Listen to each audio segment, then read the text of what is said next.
Hello everyone. I'm going to share with you how I make my delicious chicken casserole. Are you ready? Let's get started. These are the ingredients we're going to be using to make this yummy, tasty casserole.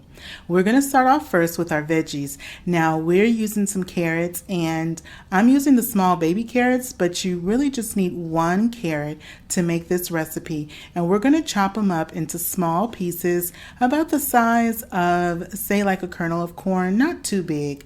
And so that's going to be about 1/3 cup of chopped carrots. Now, in addition to that, we're also going to add in some celery and also some onion. And I want to welcome you to my channel. My name is Devon, and this is my channel, Cooking for the Family. And if you are new here, welcome. And if you're a returner, welcome back. And I'm going to share with you this delicious recipe that I have for chicken casserole. The chicken casserole is simple to put together, and it is a great family meal. Now, while I am chopping up our veggies, and this is a white onion that I'm using, and I'm using 1/2 of an onion, and I'm chopping up my onion about the size of, say, a dime, or a little bit smaller than a dime is what you want to do. You don't want to have really big pieces. Now, if you don't have a white onion, you can also use a brown onion as well. And that was just going to give us about 1/3 cup of white onion. Now, while I was chopping up my veggies, I had my 3 chicken breasts are boiling in a pot of water on my stove. Now, while the chicken breasts are being cooked in the pot of water, we're going to saute our vegetables. And that's the carrots that we chopped up, the celery, and the onion. And you're just going to saute them in 2 tablespoons of butter. And you can use either salted or unsalted butter. And you just want to saute them until they become nice and soft. And that should take you about 5 to 7 minutes, and your onions are going to also be nice and translucent, and they're going to kind of look like this. This is how you want your vegetables to look, nice and tender, and your onions are nice and translucent, just like that. Okay, and so once we have our veggies and they've already sauteed, I go on and I turn off my fire. We're going to set our vegetables aside so we can go on and work on our noodles. We're going to be using 6 ounces of wide egg noodles. Now, this is a 12-ounce package, so if you wanted to double the recipe and you're going to make a casserole for a crowd or for a potluck, you can definitely do that by just doubling the recipe. But we only needed 6 ounces to make our chicken noodle casserole today, okay? Now, once you have your noodles have boiled and they are nice and tender, and it doesn't take long, maybe about 7 to 8 minutes. Once they are nice and tender, and you want to make sure that you do not overcook them, because remember, they are also going to be baking inside our casserole as well. Okay, so once we've done that, our chicken is nice and done. I've let our chicken cool, and now we can handle it and go on and cut it up. Now, this is the 3 chicken breasts that I have. Now, if you have small chicken breasts, you can go on and use 4, but I used 3 because my chicken breasts were kind of large. You want to cut up your chicken breasts about the size of a nickel. You want to make sure that you have bite-sized pieces, but don't make them too big, no bigger than a nickel. Now, once you have all of your chicken cut up, put all your cut up chicken into a bowl, because we're going to add the rest of our ingredients to go on and form our chicken noodle casserole. Now, if you haven't subscribed to my channel yet, what are you waiting for? Go on and hit that subscribe button. It's free. And if you like this video and appreciate the content, don't forget to show it some love, give it a thumbs up, and click share. And share this video with a friend or family. Now, next what I'm doing is I'm going to go on and season up our chicken. And I used just a small pinch of salt for the chicken. And I just use regular table salt, and I use 1/4 of a teaspoon of pepper. Now, in the description box below, guys, I'm going to have a list of all the ingredients you need to put together this delicious, amazing casserole. Now, once we have that, we're going to go on, and I had my noodles drained, and so we're going to take our drained noodles and add them right into our bowl. Now, once we have our drained noodles in our bowl, we're going to add in our mayonnaise, and this is 1 cup of mayonnaise that I'm using. And now, in addition to the cup of mayonnaise, we're going to add in our soup mix. Now, our soup mix that we're going to be using is our condensed cream of mushroom soup, okay? And so we're going to be using 1 can of cream of mushroom soup, and just add it directly right there into the bowl. Now, while I'm doing this, guys, I have my oven My oven is preheating on 350 degrees, okay? So we have our oven preheating on 350 degrees. Now next what we're doing is we're going to add in our cream of chicken. Now I like to use the cream of mushroom and the cream of chicken when I make my chicken noodle casserole. I have found that blending those two gives the casserole such an amazing taste. And so my family really enjoys it, and so I've been doing it like this for years. Now next what we're going to do is we're going to put in our peas, and those are just regular small peas, and those were actually frozen peas, and we could just add them in frozen because they were going to cook right when we put them in the casserole in that hot oven, so they'll be cooking no problem. And so that was a third cup of peas that I used.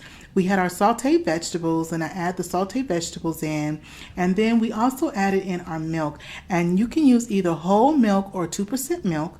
And so I added in 1 cup of milk. Now you can also do, I put in 1 cup of milk to my casserole. Now if you wanted a little bit extra creamy, you can add an additional half a cup. I would not add more than 1.5 cups total of milk to the casserole, because more than that you will end up with a soupy consistency, and you do not want that for your casserole, because you need your casserole to set. And how it's going to set is that you don't want to have too much liquid, okay?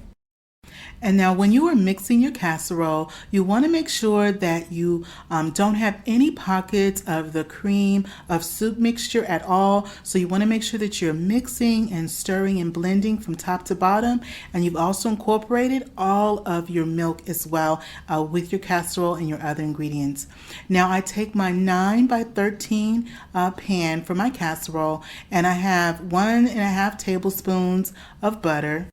And I go on and I butter all the tops, the sides, and the bottom of my casserole dish. And now we're going to put all the mixture, just like that, we're going to put all the mixture into our casserole dish.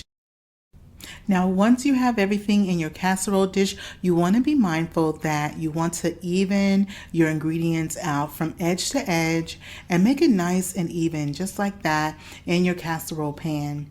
Now, once we've done this, we're going to go on and put on some toppings. And I like this nice crunchy topping that I like to use. And it's basically going to be 2 tablespoons of unsalted butter.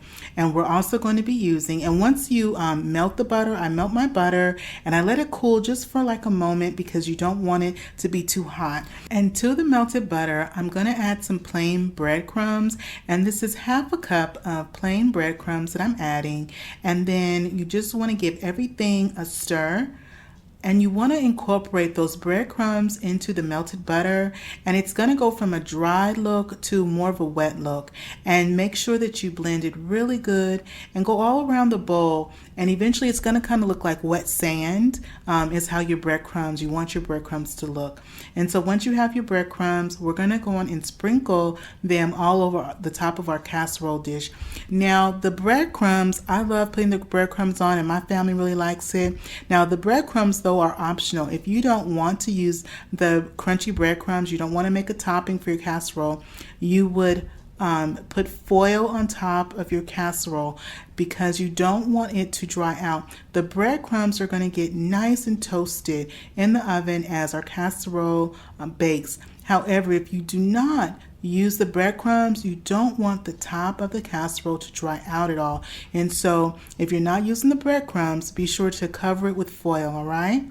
And so once I've gone on and I've sprinkled all the breadcrumbs all over top, just like that, and evened all of the breadcrumbs out, we're going to put our casserole in the oven, and it's going to bake from 40 to 50 minutes, and your casserole is going to be nice, hot, bubbly, and also your breadcrumb topping is going to be nice and golden brown.